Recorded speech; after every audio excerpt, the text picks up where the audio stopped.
Some women don't chase, and yet they're never forgotten. They don't beg, they don't explain, and they don't raise their voice, because their silence is older than logic, deeper than words.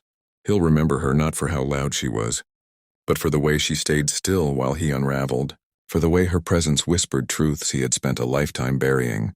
There is a kind of woman who doesn't touch him with her hands. She touches his shadow.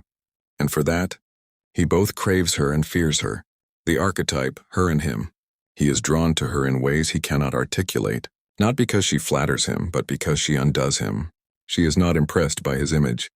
She looks through it, to the small abandoned boy behind the man, the one still aching to be seen. She is the archetype his unconscious remembers, part anima, part storm, soft enough to soothe his wounds, sharp enough to pierce his illusions.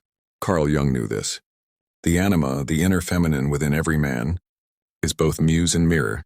She awakens him to his soul, or shatters him with the reflection of everything he has yet to face. And when that reflection becomes too clear, he turns away, not from her, but from himself. Psychological tension, unconscious pull. At first he calls it attraction, but soon it feels like obsession. Why? Because she evokes a sensation he cannot control. Something between comfort and danger. She doesn't overgive. She doesn't chase validation. She doesn't mold herself to be palatable, and this unnerves him. In her calm, he feels his chaos. In her stillness, he hears the echoes of his own emptiness. And that is something no performance, no conquest, no other woman has ever shown him. So he distances himself, not with clarity, but with confusion. He disappears with mixed signals.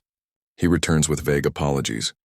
He plays a dance of near and far, hoping she'll fill in the emotional gaps he never learned to close. But she doesn't. She sees the wound, but she does not bleed for it. Turning point, feminine power through detachment. She used to speak once, softly at first, then desperately, then not at all. But words never reached him, because no one can hear what they're not ready to hold. And so she stopped. Not from bitterness, but from clarity, from wisdom, from individuation, the sacred separation between what you feel and what you are not responsible for. The more she returned to herself, the more he began to feel her absence, not as rejection, but as withdrawal of a mirror he needed to feel alive. For the first time he felt powerless, not because she took anything, but because she stopped offering herself to a man who did not know how to receive her.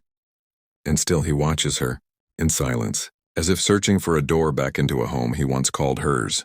But she's no longer standing there, not out of cruelty, but out of remembrance. She remembered who she was before she met his confusion. Liberation, the individuated feminine. There is a difference between walking away and walking home to yourself. The woman who mirrors his shadow is not just a lover, she is a threshold, a symbol, the death of illusion and the birth of truth. She is no longer interested in half-love and emotional scraps, not because she is heartless, but because she has done the work, the shadow work, that he continues to run from. She is no longer at war with herself, which means she will never again fight for someone else's potential. He may circle her memory for years. He may see her in dreams, feel her in silence, wonder if she ever truly cared. But her detachment was never indifference. It was her becoming whole, and wholeness doesn't beg. It chooses. It doesn't explain. It simply knows. So she walks, not to punish, but to protect her inner temple from being split again. Because some women aren't meant to be figured out. They are meant to awaken, to disturb, to mirror, to leave. And the man who sees this too late will finally understand.